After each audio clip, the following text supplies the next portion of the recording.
Good morning students. आज हम लोग इलेक्ट्रिक मोटर के विषय में पढ़ेंगे कि किस तरह इलेक्ट्रिक मोटर किस प्रिंसिपल पर काम करता है। ये एक्चुअल में कि इलेक्ट्रिसिटी के द्वारा अगर हम मैकेनिकल एनर्जी यानी electrical energy gets converted into mechanical energy, इसी प्रिंसिपल पर इलेक्ट्रिक मोटर काम करता है। हम लोग पिछले क्लास में हम लोगों ने क्या देखा कि अगर किसी करंट कैरिंग कंडक्टर को मैग्नेटिक फील्ड लाइंस के अलोंग अगर डाल दिया जाए तो उसमें डिफ्लेक्शन होता है, उसमें मूवमेंट होता है। और इसी का फायदा हम लोग जैसे इलेक्ट्रिक फैन, कूलर, मोटर, इसमें जो है हम लोग इसका इस्तेमाल करते हैं। आइए देखते हैं हम लोग क्या कर पाते हैं। हम लोग क्या करते हैं, एक स्ट्रॉन्ग हॉर्सशू मैग्नेट लेते हैं, मान लेते हैं ये नॉर्थ पोल, ये साउथ पोल। बहुत ही ध्यान से हम इस चीज को देखेंगे। इस बार क्या करते हैं, हम लोग वायर ना लेकर एक रेक्टेंगुलर शेप्ड, इस तरह आप गौर से देखेंगे, जिसे लैमिना कहते हैं, इस तरह जो है हम लोग एक वायर को इस तरह रेक्टेंगुलर कॉइल के रूप में ले लेंगे। चलिए इसको हम लोग मार्क कर देते हैं ए, बी, सी और डी। ठीक है। और मान लीजिए करंट इस तरह फ्लो कर रहा है लाइक दिस। चलिए इसको हम लोग एक तार से भी जोड़ देते हैं, एक शेल से भी जोड़ देते हैं। ठीक है। स्विच और ये जोड़ देते हैं। इसको इस तरह ना जोड़कर हम लोग ये आइए इस तरह जोड़ देते हैं, जिससे आपको सही ढंग से पता चल पाएगा। आइए ज्वाइन कर दिए। अब देखिएगा, जरा सा इसको गौर कीजिएगा कि ये अब किस तरह, ये लाइक दिस है, ये किस तरह जो है मूव करता है। तो यहां पर हम लोग सिरे ए बी की तरफ देखेंगे। ये नॉर्थ से साउथ की तरफ मैग्नेटिक लाइंस ऑफ फोर्स जा रहा है, नॉर्थ से साउथ की तरफ मैग्नेटिक लाइंस ऑफ फोर्स जा रहा है। एरो मार्क हम एक बार दिखा देते हैं, ये नॉर्थ से साउथ की तरफ। तो ए बी वाला जो सिरा है, यहां पर क्या करेंगे, लेफ्ट हैंड रूल, याद रखिएगा, लेफ्ट हैंड रूल का इस्तेमाल अगर हम करते हैं तो ये आप अपने इस ए बी को देखेंगे और हमारे लेफ्ट हैंड को देखेंगे। ये मिडिल फिंगर ऊपर की ओर जा रहा है, ये फोर फिंगर नॉर्थ से साउथ की तरफ, और ये थंब का डायरेक्शन जो होगा वही होगा movement of the coil, movement of the carrying conductor. तो यहां पर ए बी क्या होगा, बाहर की ओर जाएगा, यानी ये क्या होगा, ये लाइक दिस, ये बाहर की ओर आएगा, और ये किधर जाएगा, अंदर की ओर जाएगा। यहां पर अगर हम लोग देखें तो लाइक दिस, ये देख लीजिए, सी डी सिरा अंदर की ओर जाएगा और ए बी सिरा बाहर की ओर जाएगा।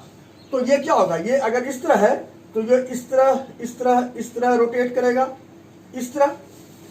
अगर मान लीजिए अब ए बी सिरा, जरा मेरे हाथ को देखिएगा, और ए बी सिरा, ये हमारा ए बी सिरा, ये सी डी, ये क्या होगा, ये इस तरह तो आएगा आएगा आएगा, फिर इस तरह जब आ जाएगा तो ए बी सिरा का करंट तो इधर आ जाएगा। यानी उस स्थिति में क्या होगा कि ये फिर इस तरह आकर ये फिर क्या होगा, फिर इस तरह टर्न हो जाएगा, फिर इस तरह, यानी इसका मूवमेंट इस तरह करते रहेगा। क्यों? क्योंकि यहां पर हमने करंट का डायरेक्शन चेंज नहीं किया, क्योंकि ये ए बी सिरा, तो ये क्या होगा, इधर से इधर जब आ जाएगा तो करंट का डायरेक्शन तो सेम रह गया। तो जब करंट का डायरेक्शन इधर सेम रह गया तो ये क्या होगा, ये तो फिर जब बाहर की ओर जाएगा तो एक बार ये बाहर से यहां पे आया इस तरह, ये बाहर की ओर इस तरह आया, फिर ये इस तरह आ जाएगा, फिर ये इस तरह अगेन इस तरह करते रहेगा। यानी ये एक हाफ चक्कर लगाने के बाद फिर से यह वापस अपनी ओर लौटने का प्रयास करेगा। ठीक है। तो कंप्लीट रोटेशन तो हुआ नहीं। तो अब कंप्लीट रोटेट करने के लिए हमें क्या करना होगा, बार बार इसको कभी प्लस कभी माइनस, कभी प्लस कभी माइनस, इस सिरे का जो है चेंज करना पड़ेगा। यानी इलेक्ट्रिक करंट का डायरेक्शन हमको बार बार चेंज करना पड़ेगा, तभी यह कंप्लीट रोटेट करेगा। करेक्ट। तो अब यहां पर सवाल उठता है कि इसे अगर हमें कंप्लीट बार बार रोटेट कराना है तो करंट का डायरेक्शन तो चेंज करना पड़ेगा ना। करंट का डायरेक्शन अगर हम चेंज नहीं करते हैं तो वैसी स्थिति में क्या होता है, ये इस तरह इस तरह इस तरह इस तरह होना शुरू हो जाएगा। कंप्लीट रोटेट करेगा नहीं, हमारा अपना जो पर्पस है वो सॉल्व होगा नहीं। तो वैसी स्थिति के लिए हम लोग क्या करेंगे। और दूसरी क्या बात होती है कि यहाँ पर अगर ये इस तरह रोटेट करेगा तो ये क्या हो जाएगा ना, किसी तरह अगर हम यहाँ पर इसका डायरेक्शन भी चेंज करते चले जाए तो ये तार क्या हो जाएगा, ट्विस्ट हो जाएगा, अमेठा जाएगा तार, तो ये भी जो है फिर प्रॉब्लम क्रिएट करेगा। तो वैसी स्थिति में हम लोग करंट के डायरेक्शन को चेंज करने के लिए हम लोग कम्यूटेटर यूज करते हैं। क्या यूज करते हैं, कम्यूटेटर। कम्यूटेटर बेसिकली क्या होता है ना, इसका काम क्या है, ये इलेक्ट्रिक करंट के डायरेक्शन को बिना पूरे सिस्टम को डिस्टर्ब किए हुए या इलेक्ट्रिक करंट के डायरेक्शन को चेंज कर देता है। अब कैसे चेंज करता है वही चीज देखेंगे। ये इस तरह होता है, लाइक दिस, ये इस तरह होता है हाफ। इसके अंदर में कुछ स्लिट रिंग्स होती हैं जो क्या होता है चारों ओर घूमती हैं।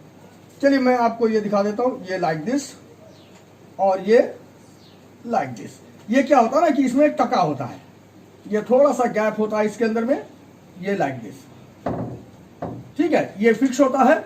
और दूसरा इस वायर में क्या होता है ना कि एक कार्बन ब्रश होता है।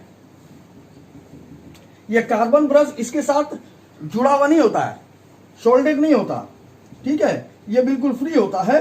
ये टच करता है कार्बन ब्रश जिससे कि करंट का जो है फ्लो हो। और ये क्या होता है, कम्यूटेटर जो है, ये स्लिट रिंग्स जो है, ये क्या होगा, घूमते रहता है, घूमते रहता है, घूमते रहता है। तो ये जब इस तरह आ जाता है, मान लीजिए ये प्लस है, ये प्लस, ये माइनस, इलेक्ट्रिक करंट का डायरेक्शन इस तरह जा रहा है, इधर से ये निकल रहा है, सर्किट पूरा हो रहा है लाइक दिस।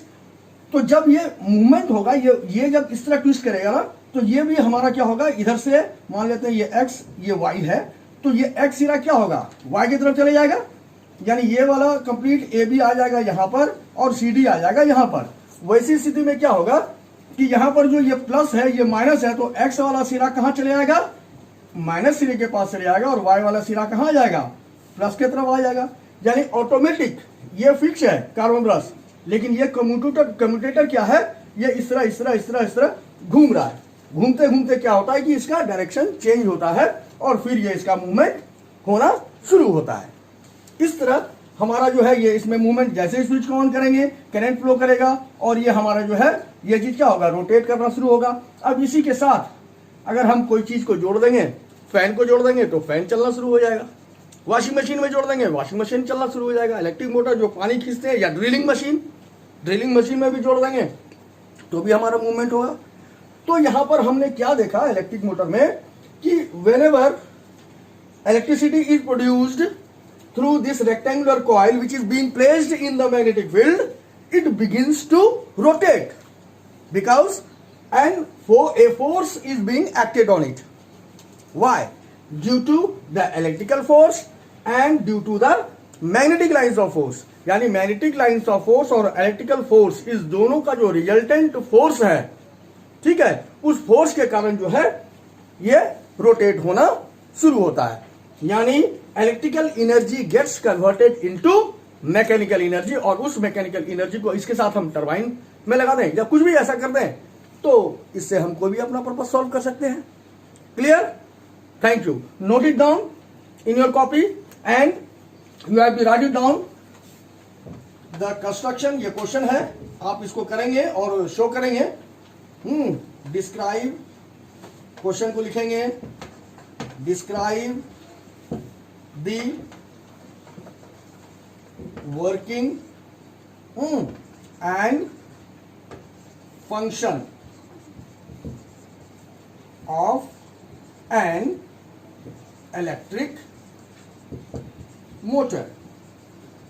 तो सबसे पहले आप यहां पर लिखेंगे कि on which principle does electric motor works.